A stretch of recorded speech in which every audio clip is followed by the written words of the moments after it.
All right, UFC Fight Night Sacramento, full card predictions, starting with the early prelim opener, going on to the main event and the main card. Then I'll do a quick rundown of the contender series because I'm too lazy to do like a full video's worth of research for that, so I'm just going to do like the surface level. And then I'll double check, see if there's anything else. But yeah, let's get right into it. First fight of the card, we've got Shanelle Dyer versus Elise Reed. Elise Reed is pretty not good at fighting. She's a pretty big underdog, I think for good reason. She got finished by Denise Gomes. She got finished by Lupita Godinez. She got finished by Loma Lookboom. Those three fighters aren't bad fighters at strawweight, but I just don't like, the getting finished. Lookboom, not a great finisher. Denise Gomes, decent finisher for the division, but it's still, strawweight. Lupita Godinez, not a good finisher. I don't like getting finished by any of those fighters. And then between those losses, she has wins against Jessica Penne and Jin Yu Frey, both of whom are not very good, no longer in the UFC. So yeah, at least Reed not very good. Shanelle Dyer, she looked so-so in her contender series fight. I think she looked pretty good. It was a good fight. She fought Carol Foro, who went on to have a pretty good fight. Had a pretty good performance in her UFC debut. And then Shanelle Dyer's UFC debut, she fought Ravina Oliveira, who's not very good, but she finished her. So I'm going to pick Shanelle Dyer. I think maybe she could get a finish. She has that potential. Obviously, her regional career, she had a good amount of finishes. Her regional, PFL, whatever you want to call it. And she's a decent prospect, but I don't know. I'm not super high on her. I think she's could lose to not very good fighters. She gets a little scrappy at points, but her technique is good enough that I think she can beat an Elise Reed. Elise Reed could, try to mix it up, try to implement her grappling or whatever. But she did get submitted by Loma Lookboom and Lupita Godinez, like I said. So I don't even know if that's the safest decision for her. I think Shanelle Dyer wins on the feet pretty easily, probably by decision. I think if it goes to the ground, she could find a finish, or maybe get slightly out grappled. But I think she'll probably win. Now I will say, no, I'm not even gonna say that. Fuck it, I'm picking Shanelle Dyer. Next fight, we've got Jax McVey versus Wes Schultz. I think both these fighters kind of suck. I don't think either of them are UFC level. What sucks is that Wes Schultz won on the contender series, and basically since he's been on the contender series, other than the Damian Pinos fight, everyone he's fought, including, or I guess Ben Johnston and Jax McVey, both didn't fight on the contender series and are contender series or lower level. Ben Johnston is really bad. So Wes Schultz got a free win there. He fought Damian Pinos, who I think is actually a legitimate ranked level prospect at middleweight. So it's hard to know. He's somewhere between Ben Johnston and Damian Pinos, who are at the polar opposite side of the spectrum for middleweight prospects. Jax McVey, kind of a similar story. Got signed to the UFC on short notice to fight. It was a weird fight. It was another fight that should have been on the contender series. I think it was during the contender series season last year. It was last summer or something, maybe. I can't exactly remember, but he fought. He was supposed to fight some guy who ended up fighting on the contender series. But that fight got canceled, and then a week later, Bruno Ferreira's opponent dropped out, so Jax McVey stepped in to fight Bruno Ferreira on short notice. Got finished in the first round. And then he fought Zach Reese, got finished pretty quickly, wasn't very impressive, didn't look very good. And then he fought Cedric Dumas, and Cedric Dumas is fucking terrible, so we got a win there. But I do think Cedric Dumas is a little bit better than Ben Johnston and anyone that Wes Schultz has fought. The guy Wes Schultz fought in the contender series, I didn't think was that bad, but it turns out he has literally no grappling game, and he got Sulev stretched in the first round, I think in 2 minutes or something like that.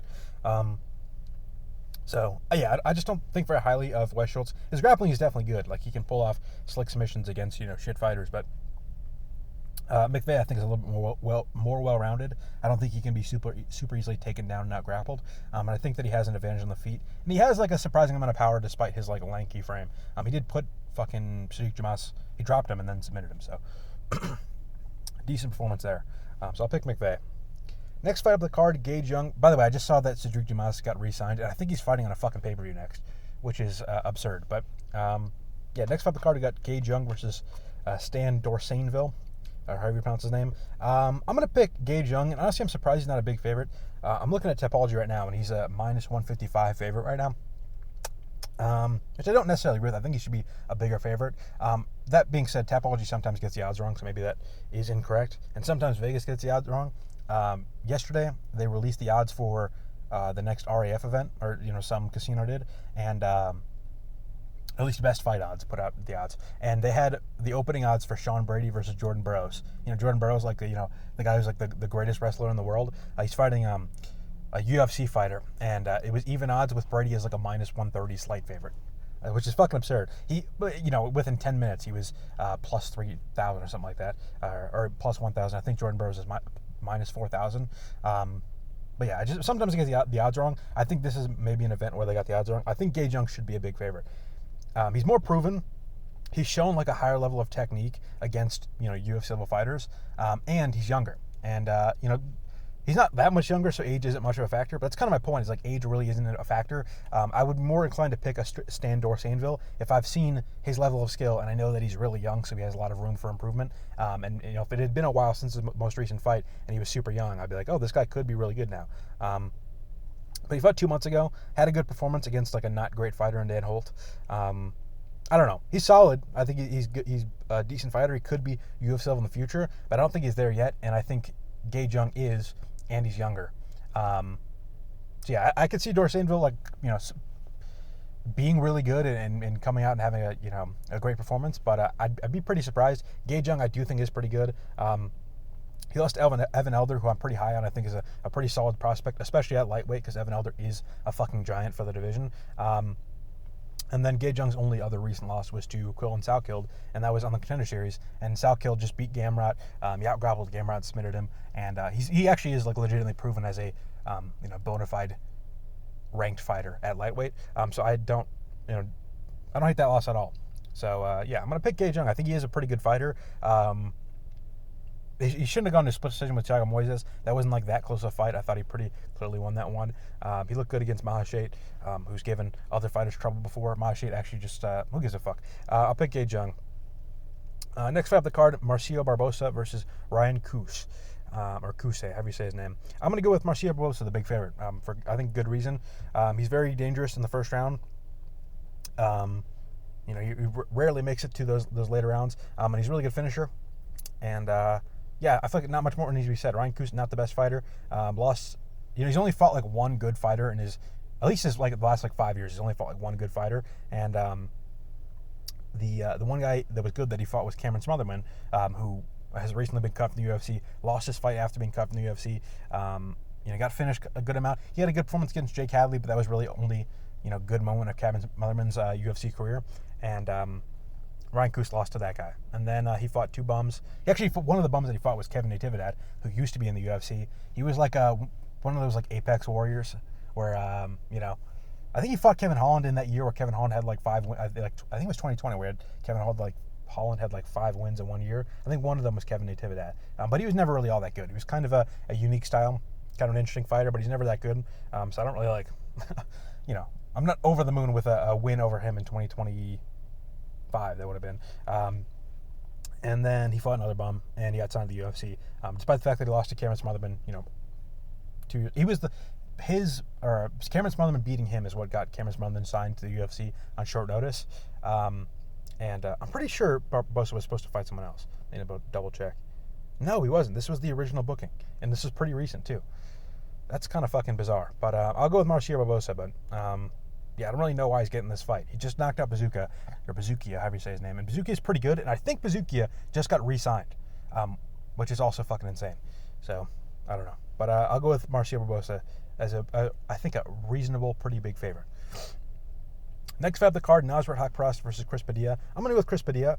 This should be a good back-and-forth fight. Chris Padilla, he is pretty good, but he does have close fights pretty often, which does worry me. The fight with Marquel Mederos, I thought he had won it, but it was a draw because they kept it close throughout the course of the fight. The Jai Herbert fight, I thought he had clearly won it and went to a split decision because the fight was pretty close. Wrong Zhu. That fight was pretty close, I guess, until the doctor stoppage from the TKO. The reason I'm going to pick Chris Padilla, despite the fact that he always goes to close decisions, and Nasrat, if you look at his career, Esteban Ribovic probably should have beaten him. I think Esteban Ribovic did much better than Nasrat throughout the course of that fight, and Nasrat kind of robbed him and got a decision victory in a close fight.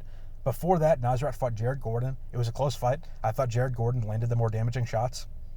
They gave the fight to Nasrat. So I'm a little bit worried about that, because last 2 times Nasrat has had close fights, they've gone his way, and the last 2 times Chris Padilla's not even really had that close of fights, like fights that have just gone the distance where he had an edge throughout the length of the fight. He had a split decision and a draw. When he probably should have won though, so I am worried about him getting robbed. But I do think, other than Esteban Ribovic, and what's his name, Jared Gordon.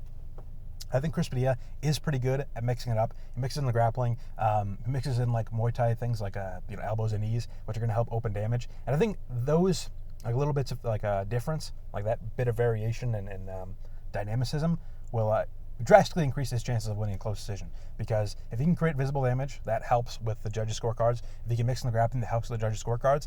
And Esteban Ribovic and Jared Gordon did literally none of that, or not none of that, but not a ton. They didn't do a ton of damage. It was mostly just being slightly ahead in the striking. And I think a lot of people look at Nasrat, especially compared to a Ribovic or a Gordon, as like a more damaging, heavy-handed striker, just because he's a bit bigger. And I think Chris Padilla, he might have to worry about that a little bit because he's a little bit smaller than Nasrat. He might not be as big of a hitter. But I do think he mixes it up enough that he can make the rounds a little bit clearer, easier to score for the judges, and win I think like a 30-27 decision. Padilla doesn't really slow down a ton. He kind of builds into fights, but he also isn't a super slow starter. So I don't think Nasrat's going to have a free round one. I think Padilla will be in his face, beating him up in a back-and-forth fight throughout the course, but I think he'll win a 30-27 decision. Next fight up the card, Shamil Gaziev versus Kennedy Nzechuwku. I was going to go with Kennedy Nzechuwku because I was pretty, not high on him, but I've always been pretty low on the heavyweight division, but I was pretty high on Nzechukwu's chances in the heavyweight division, just because he's got light heavyweight level grappling. He's always had a pretty good chin. He's got decent cardio, and he's got like the simple shit down. He's got a decent jab. He's got a good 1-2. He can throw accurate power shots and land pretty well, which is saying a lot for heavyweight. Like that sounds like pretty minimal, especially for a light heavyweight. But when you look at the heavyweight division, a lot of those guys have no cardio. They have no real technique. When they throw big power shots, they're just throwing with a prayer, hoping things land. He would set things up with a jab, look for a 1-2, get a guy backed up against the fence, beat up his legs, and then when he gets squared up, try to land the big power punches. A lot smarter and a lot more calculated and technical than what a lot of the heavyweights do. But what does that look like practically? One, his most recent fight, he's got a draw with Marcus Buchecha, who has since been cut. Buchecha had a horrible performance against fucking Budai. What's his name? The guy that got cut, everyone was like pretending to be mad about, even though he lost to Lucas Bursky. Before that, he got submitted in the first round by Walter Walker by heel hook. And then he beat Lucas Bursky, who sucks, and Chris Barnett, who also sucks, was like a 5'9" heavyweight. So I'm not that impressed by anything that Nzechuwku has done at heavyweight, other than like beating up Chris Barnett, who sucks, and beating up Lucas Bursky, who sucks. And before that, got lost to Ovince St. Preux by decision as like a huge, I think it was like a minus 800, and he lost in that fight. Gaziev, obviously, an equally unimpressive heavyweight career. He had that despicable performance against Rosenstrike where he completely gassed out and quit on the stool after 4 rounds. Then he beat Dontel Mays and Thomas Peterson, 2 bums. And then, actually, Thomas Peterson isn't that bad. I'll get into that in a second. But then he lost to Aldo Cortez Acosta and to Brando Pericic. Now, I think it doesn't really take a genius to understand that Brando Pericic and Waldo Cortez Acosta are probably better than Walter Walker and fucking Marcus Buchecha. Maybe not Walter Walker. I mean, much has been, we haven't seen a ton of Walter Walker's career. That being said, Walter Walker did lose to Lucas Bursky, so, there's that. But, I just don't think that Nzechuwku has ever had that good of grappling. He's probably got better grappling than a lot of the heavyweights outside the rankings, because a lot of those heavyweights have literally 0 grappling.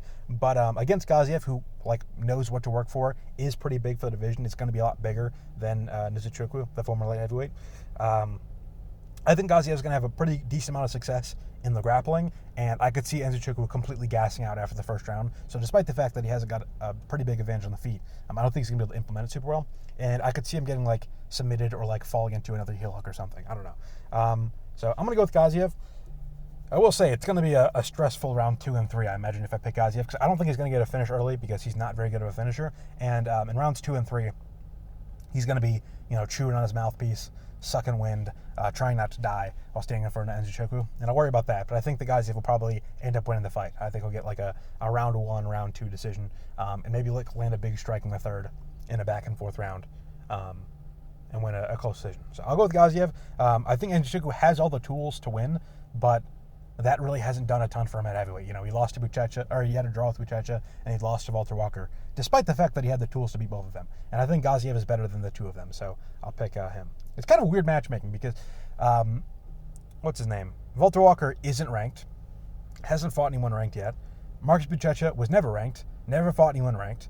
Nzechuwku didn't beat either of them. He lost to Walker, and he had a draw with Buchecha, and they're giving him Gaziev, who was just ranked, and I think is currently ranked at like 15, which is kind of dumb. Why don't they give Walter Walker Shamil Gaziev, and why don't they give Nzechuwku some fucking can who's also coming off of a draw and a loss, or a loss or whatever, not coming off a win? So I don't know.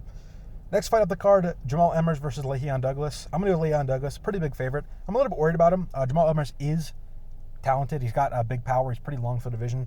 He can finish people, but I just don't think he's that good of a finisher. I think he's kind of a bit of an overrated finisher. He didn't finish Hyder Mill, who has been finished before. You know, what's his name? Fucking hell. The guy that just got, Jose Delgado, who just got signed to fight Gene Silva after fucking Dyer's bum ass dropped out. What's his name? Jose Delgado finished Hyder Mill in the first round pretty quickly. Much better finisher, I think. It took Jamall Emmers the entire length of round one to beat, what's his name, Gabriel Miranda, who is a terrible fighter and a very finishable fighter. It took Jamall Emmers the entire first round to find a finish on. Against Nate Landwehr, he tried to find a finish early, completely gassed out after a couple minutes, got finished in the first round, completely sucking wind against Nate Landwehr. And Nate Landwehr has looked really bad since that fight. Dennis Bazookia got a finish there. That was actually a pretty good finish. So since the Bazookia fight, which was the fucking, Jamall Emmers was 35 when he fought that. So since he's been 35, he lost to Nate Landwehr by going for a finish and completely gassing out. He finished probably the worst fighter in the division in Gabriel Miranda, and he couldn't finish Hyder Mill, who has been finished before and is not a super great fighter over the distance of a fight. Lerryan Douglas, very good finisher. He finished Cam T. I will say, the guys that Lerryan Douglas, to be fair, are very finishable, but he treated them like they were very finishable, you know. Cam Teague, he hurt him, and then he was beating him up around the cage for like an entire finishing sequence, and then put him out bad, like early in the fight. Julian Erosa, everything Lerryan Douglas hit Julian Erosa, who, given, is very finishable. Everything he hit Julian Erosa, including like step-in jabs, were dropping him, were hurting him, were having him, you know, his legs given out from under him.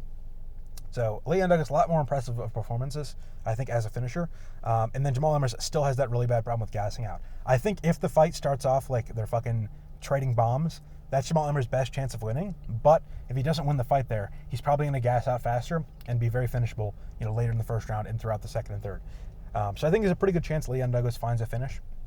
If the fight isn't super, you know, back and forth where they're trading haymakers, I think Lerryan Douglas is a little bit more technical. Well, a little bit. He's not like the most technical fighter in the world. He's more of a big finisher, a big puncher, you know.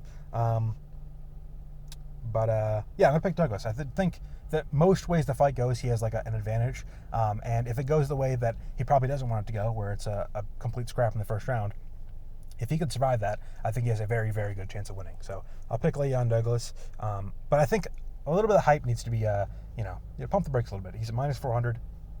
I don't super agree with that. I think Emmers is definitely a live dog. And I also think that Lerryan Douglas hasn't proved a ton, you know. He beat Cam Teague, who was got in the Contender Series. He's basically there to get knocked out and lose. And then he beat Julian Erosa, who also kind of has been there to get knocked out as of recent. You know, if we watch Julian Erosa fight Darren Elkins. Darren Elkins was like among the most shop-worn, washed fighters I've ever seen in that fight, and still took fucking Julian Erosa like the entire first round to finish him. Kind of similar to how Jamall Emmers couldn't finish Gabriel Miranda until the end of the first round. So I think maybe that's a good pick. Next fight of the card, onto the main card, we've got Anthony Wint making his UFC debut against Terrance Chatman, also making his UFC. This is what I don't get, because like we have the Contender Series, and the whole point of the Contender Series is to see if the fighters are UFC level, and then they can fight in the UFC at the UFC level. And this keeps happening where a fighter will win on the Contender Series, be like, I want to turn around, I want to be in the UFC, I want to get some wins, you know, on my belt right away. And they turn around and they give Abdul Rahman Yakhayev, you know, an instant turnaround to fight someone who's not UFC level. It's like, what the fuck is the point of that? But at least it was a UFC fighter in, whatever that guy, Rafael Sakura. Then, same season, fucking Josh Hokett wins by a first round finish. He's like, I want to be back on the UFC, like a super quick turnaround. They give him Max Jimenez, also making his UFC debut, a guy who's not UFC level. I just don't get it. Like, what's the point of, like, if this fighter wants to prove the UFC level, they knock a guy on the Contender Series in the first minute to prove their UFC level, and then you give him someone who's not UFC level in their debut. And it's like, what was the point of making it to the UFC if they're not going to fight UFC level fighters in, like, what's the point of the Contender Series? Just give him the fucking guy in his debut that he was going to fight. What? Like, Anthony Wint could have just fought his Contender Series fight in the UFC if they don't care about the fighters being UFC level. Because they signed Anthony Wint after a knockout in week 1 of the Contender Series, less than 2 weeks ago. It was only, as of when I'm recording this, it was like 10 days ago. And they gave him Terrance Chatman, who isn't UFC level. He wasn't in the UFC, lost to a 21-13 opponent, 4 months ago by split decision. Terrance Chatman is pretty shit. Anthony Wint isn't super proven, so he's only minus 1,000. I think if it was fucking Gable Stevenson fighting Terrance Chatman, it would be like minus fucking 4,000. I think the main reason why is because Chatman does have pretty good low kicks, and he's got like decent grappling defense. So they probably think he's not as like run overable as like the previous guy Wint fought, or maybe like a different UFC heavyweight.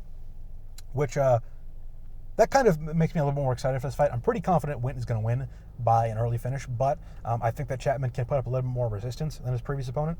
That being said, if he fought like a actual UFC level heavyweight, like if he fought a fucking Louis Sutherland in this fight rather than some guy, it would be a lot more exciting. But I think Terrance Chatman can give Wint a couple low kicks, stuff maybe a takedown or two, give him something to worry about, and we can learn a lot from Wint from that. But I think we could learn a lot more if he's fighting someone who is already in the UFC.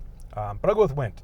One thing I worry about him in the future is that he is only 5'11". I was talking about Nzechuwku, former light heavyweight, 6'5". You've got some fucking giants in this division, and Wint is going to be kind of height mogged by a couple of those guys. But Terrance Chatman is only 6 foot, only 1 inch taller.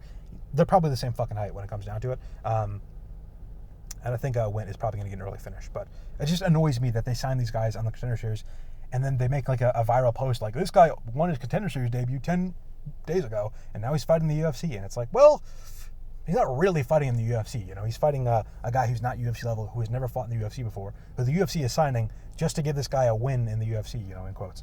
When it's basically the same as a Contender Series win. Next fight of the card, Carli Judice versus Jaisla Chavez. I'm going Judice. She's an actual decent prospect at flyweight. She has lost before, and she could lose a close fight here. Jaisla Chavez does like a close decision every once in a while. But one thing about Jaisla Chavez I think was interesting, and I pointed out before she made her Contender Series debut and before she made her UFC debut, is before she was on the Contender Series, where she fought Sofia Montenegro, who's a decent opponent, she had never fought anyone in her entire career with a win before. Literally no one she had fought had ever won a fight until she fought in the Contender Series, which is insane. Imagine a men's prospect who gets signed to the Contender Series and they've never beaten anyone with win before. And this is like supposed to be one of the better divisions for the women. Like 125 and 115 are supposed to be the high skill divisions. Valentina Shevchenko is supposed to be one of the greatest fighters in the world. But this is her division. Someone can get signed to the UFC after only beating one person who's ever won before.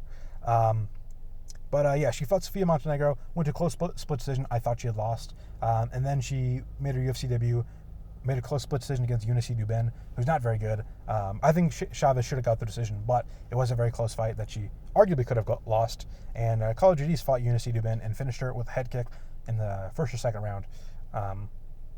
So there's that.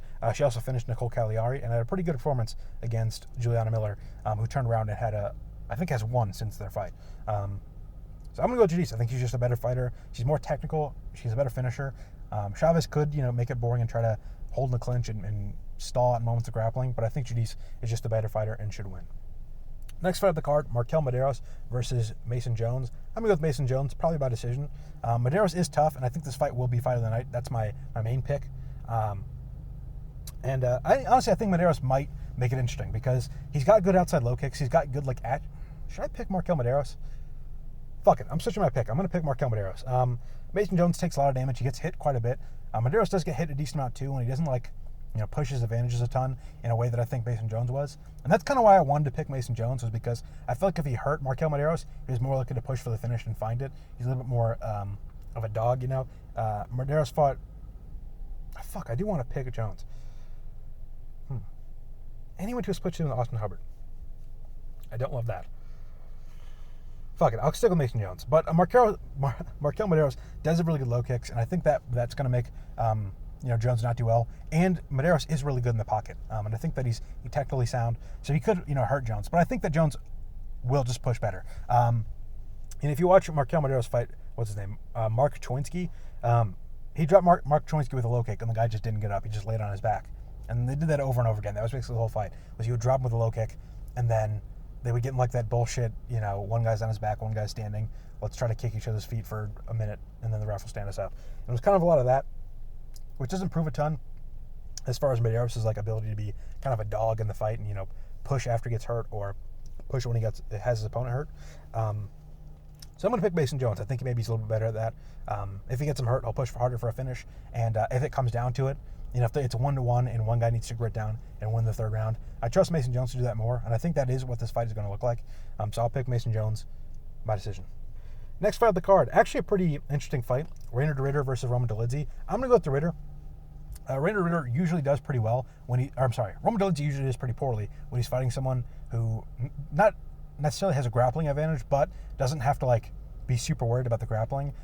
Fluffy Hernandez beat the shit out of him because he had literally nothing to worry about for the length of the fight. Christian Duncan, kind of similar. That was a lot different of a fight because Duncan was worried about, you know, engaging in the grappling, but he had such an advantage in the feet that it didn't matter a ton. But it kind of prevented him from engaging. But if Christian Duncan had the confidence to just engage in the feet like you would a worse grappler, like he did, you know, a Marco Tulio, I think he would have had a lot more success. And then you have other fights that Dolidze has, like the Jack Hermanson fight, where Hermanson was winning a lot in the feet because he wasn't super scared of the grappling of Dolidze.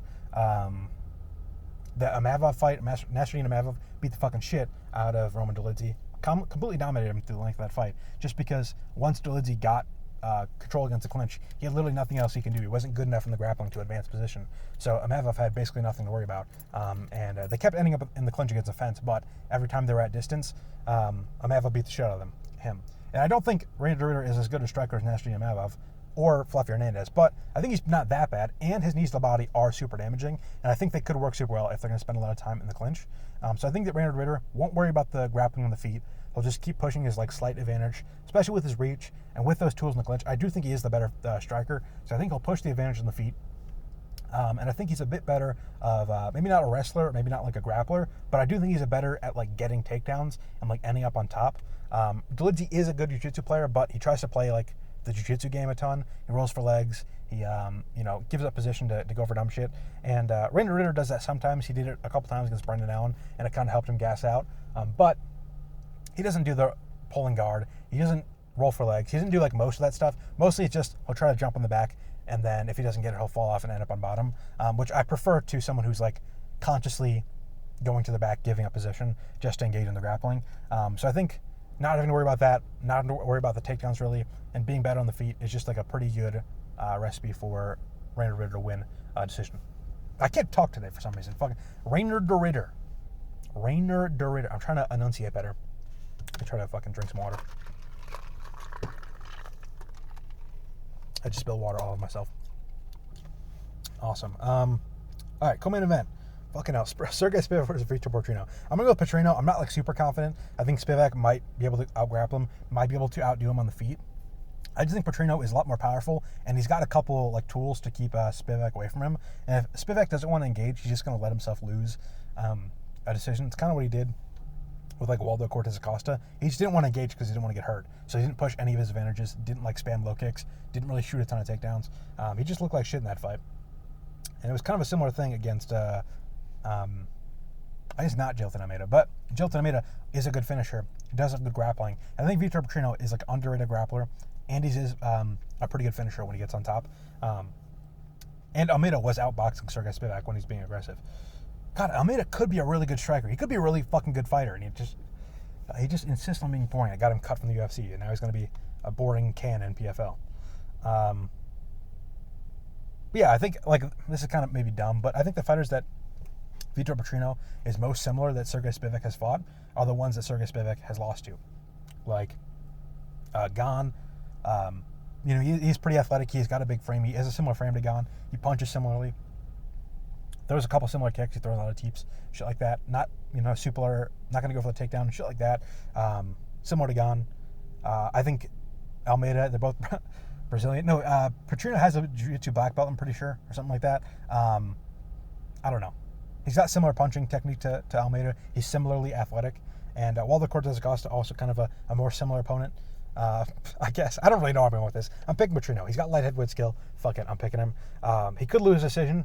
I think that's definitely possible. Honestly, I'm kind of surprised he's the favorite, but I think he is the better fighter, and I'm going to pick him because of that. I don't think Spivak is like a freak of nature with athleticism.